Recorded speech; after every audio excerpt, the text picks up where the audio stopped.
Cuckoo.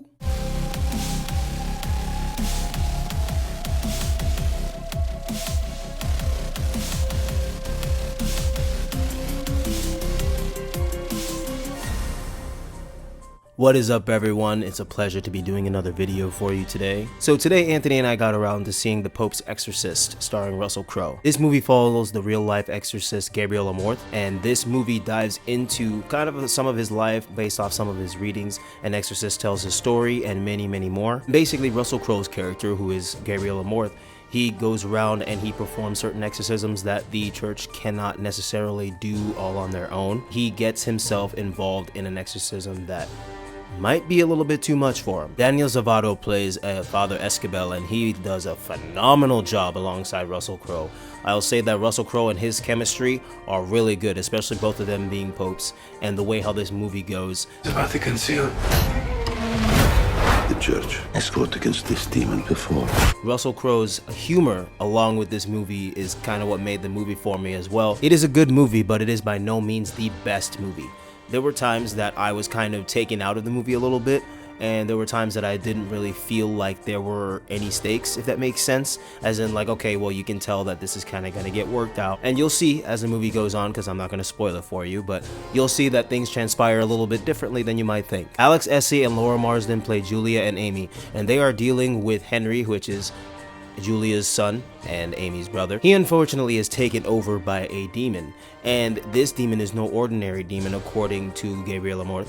He is no ordinary demon. He is a very powerful demon that has taken over this kid's body, and this kid's performance as a possessed human was just through the roof. I'll say that was one of the best parts of the movie. Did you allow that?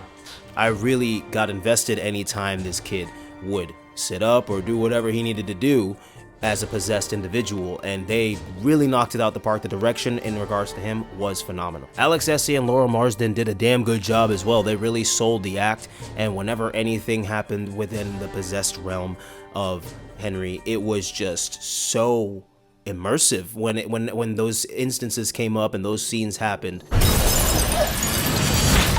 As I said before, sometimes I was a little bit bored, if you will, wasn't really invested in some of it, but whenever anything to do with the possession happened on screen directly, or when it came to Daniel Zovatto and Russell Crowe working, that really gripped me. So as far as horror movies go, this is, in my opinion, a typical possession movie. There's nothing too over the top about it, nothing too underwhelming about it. You might just feel a little bit bored at times. I wasn't the biggest horror movie buff years ago, but over recent years I've been falling more and more in love with the horror movie genre. So I was pretty stoked to see this, because before the movie I saw nothing but positive reviews. I'm surprised because I usually see a mixed bag of it, but in this instance I mainly saw positive reviews, and I was looking forward to going into this movie and being blown out of the water, but I wasn't, because it just was alright. You know, it was a good movie. It was a good time. I was very entertained. The runtime is pretty perfect for what the movie is, and I just thought that there could have been a little bit more done. Actually, there could have been a lot more done. There could have been a lot more elements to the story. There could have been a lot more action on the screen. There could have been a lot more things that were fleshed out, and there could have been a lot more to these characters. But overall, I did have a good time seeing it. I'm not sure if I would go back to the theater and watch it, or if it comes on TV, I'm like, ooh, yeah, let's put this on. It's a good movie. I would definitely recommend, if you are a horror fan or a fan of possession movies or anything of that nature, definitely go see it. It's worth your time to watch. Honestly, I have to say, besides Peter de Souza Faioni's performance and Russell Crowe's performance, there's not much else that's really outstanding about this movie. And Daniel Zovatto's performance too is really good. The other Pope was really good. But nothing truly stands out about it. Even the lore and the story behind everything that's happening in certain possessions and the Vatican and everything that happened within the church and the realm of what the Spanish Inquisition had to do and everything. Yeah,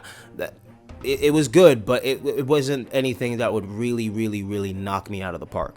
So for nothing else, definitely go see this movie for Russell Crowe's performance, Peter Faioni's performance, Daniel Zovatto's performance, Alex Essie and Laura Marsden's performance. These people, they really brought it. I will say, I really felt when they were on the screen and things were happening, I felt their emotions. I really dove into it when they all really got into it. But as far as everything else, as far as story and the whole plot point, it was all right. Could have been done a little better. Cinematography was pretty damn good. I loved how whenever the possession happened or certain other things happened that were supernatural, it looked really good. Very well done. So overall, a good movie to go see. Hell, I'd even say go see it with your family. It's not that bad.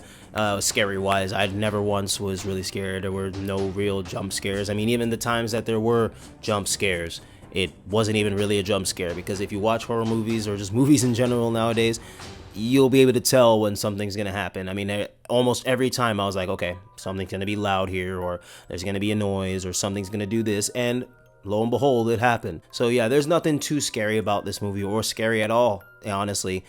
Just a decent movie and a good time to watch with popcorn and a soda. So thank you for stopping by the channel. It is much appreciated, as is all support. If you aren't subscribed, hit that subscribe button and the bell next to it so you can get a notification anytime there's a new video. Thanks again for watching. Until the next one.